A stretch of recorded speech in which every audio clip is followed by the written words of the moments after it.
There's a lot of really weird, lonely, insecure men out there. The fact that a pop star, the world's biggest pop star, is dating a star tight end who had one of his greatest games ever, and a network puts them on the air briefly, that it bothers you, what does that say about your life? Judge people sometimes on the silly stuff that bothers them. It'll tell you a lot about them. When I hear this whole thing about Taylor Swift, I just want to watch football. Liar, you're lying. That's not true. A football telecast is not just football. In fact, the commercials for 4 hours before the Super Bowl will be widely watched. Did you know statistically in a 3.5-hour NFL playoff broadcast or regular season broadcast, just 18 minutes are actual football? And we have the data, we have the numbers. You don't turn away. There's coaches cutaways. They show fans in Buffalo on fire, commercials, reviews, 18 minutes of real football. For the record, about the length of 5 Taylor Swift songs. Listen to this. The New York Times measured how long she was actually on the broadcast. Do you know how long it is on average? 25 seconds in 3.5 hours. Against the Ravens, it was up to a whopping 32 seconds.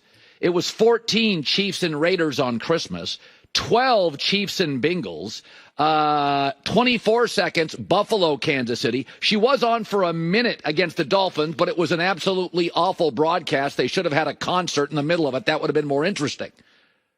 And why wouldn't CBS, which you know has the Grammys, cross-promote the world's biggest pop star?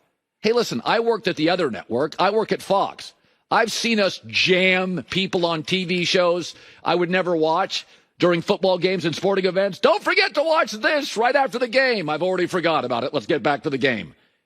But I don't have to rush to social media. I'm okay with it. Here's the other thing that strikes me. Matthew McConaughey. All right. Love him. Drake on everything. Spike Lee, Knicks games. Eminem, Michigan sporting events. We celebrate it. 80s, 90s, Jack Nicholson Laker games is cool. Saw Jack. But a talented and beautiful woman is on the air, one who would never pay attention to lonely men, and it bothers them. There's a stat out there, it's kind of uncomfortable for you sad guys, that 50% of men never have real intimacy with a woman. That means the other 50% have multiple intimate relationships with women. And those ones that don't are angry and sad and lonely, and they are often misogynistic and resent women who didn't give them the time they think they deserve. We celebrate all these goofballs jumping on tables in Buffalo and cheese hats and men and Matthew McConaughey and Drake and Jack Nicholson, men and Eminem, and it's cool, and can I get a selfie, and I can't believe I saw.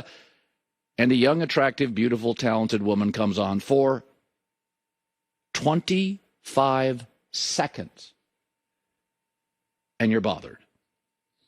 Again, judge people by the silly things that bother them.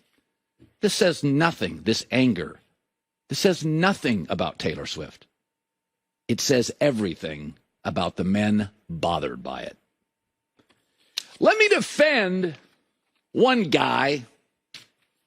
My wife's from Michigan. She doesn't follow sports. She had a funny line the other day. She goes, who's the cute coach for Detroit? I said, Dan Campbell. I said, he's built like a house. She said, I like houses. I want to defend Dan Campbell. And during that loss to San Francisco, here's 3 things that need to be said and loudly. He had his team prepared. As an underdog by a touchdown, they completely outplayed the Super Bowl-bound Niners and the great coaching staff there. He had his team prepared. He also, unlike what they did somewhere else, leaned in to his team's strength. He knows what his team is. Great O-line, run game, power. He leaned right into it. They dominated the Niners' time of possession first half. And also, and this is a cool thing if you're a parent, a coach, a teacher, he remained consistent to who he is. He remained consistent, authentic, real. He's aggressive, sometimes reckless. That never changed. Those are the best athletes and coaches. Flawed, we all are, but they remain consistent. So beat him up for his aggressiveness and beat him up for his play calling. But let's go back and look at those three things. Prepared, check. Leaned into his team's strength, check. And stayed true to who he is. He's real. Then there's Todd Monken, the offensive coordinator for Baltimore. The Ravens were the number 1 rush team in the league, and Kansas City was the weakest rush defense of the 4 teams remaining. I'm going to show you a piece of video of running back for the Ravens, Gus Edwards' first carry of the game. It was in the first quarter, and he gained 15 yards. He's really good. He didn't get another carry until the second half. That is the strangest, a.k.a. worst game plan I've ever seen in a big game. The Ravens are defined by their physicality, both sides. They are the number 1 rush team in the NFL all year long. They had 22 first and 10s, and they ran it on 5 of them against, again, the worst rush defense statistically of the remaining 4 teams. The last time the Ravens on a first and 10 ran the ball, the very last time, was the first play of the second half. They never did it again. Inexcusable. Inexplicable. Insane. It makes no sense. The rest of the game, they wouldn't run the ball. They weren't down 17. They weren't down 24. The Niners were down 24-10 at home. They didn't stop running the ball. They never panicked. It'd be one thing, too, if Baltimore ran it a lot in the first half and then panicked. That's not good coaching either. But they literally prepared all week to not run the ball. The criticism for Dan Campbell, it seems to me, is too harshly based just on the results. If Josh Reynolds on a 4th down catches this ball, it's not even a topic of going for it. We defend Dan Campbell. We say, well, I mean, it's who he is.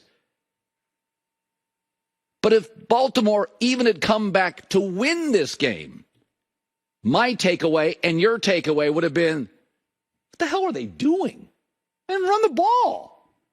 If Lamar Jackson would have saved them, he didn't. But if he would have, it still would have been a bizarre coaching malpractice on display with 55 million people watching. If Josh Reynolds makes that catch, it's like, well, that's who he is. I wouldn't have done it. And let's be honest, you wouldn't even have said that because nobody likes to admit they're wrong after. You would have said, well, I would have done it too. I mean, it's not that big of a deal. I mean, 4th down, it's who he is.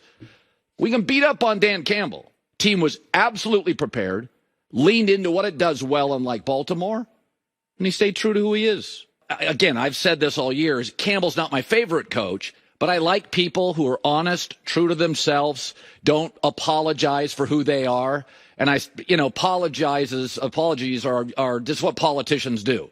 Politicians. I'm sorry for this and I'm sorry for that and I didn't mean to do that. I kind of like the Dana White way of doing things, and I kind of like coaches that are like, yeah, this is how I coach and this is what I do.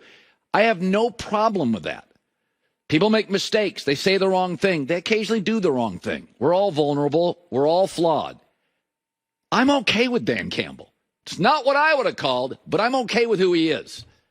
What Baltimore did, again, 2 words, coaching malpractice.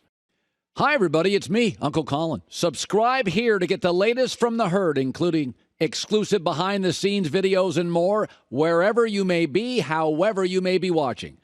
Thanks again for making us part of your day.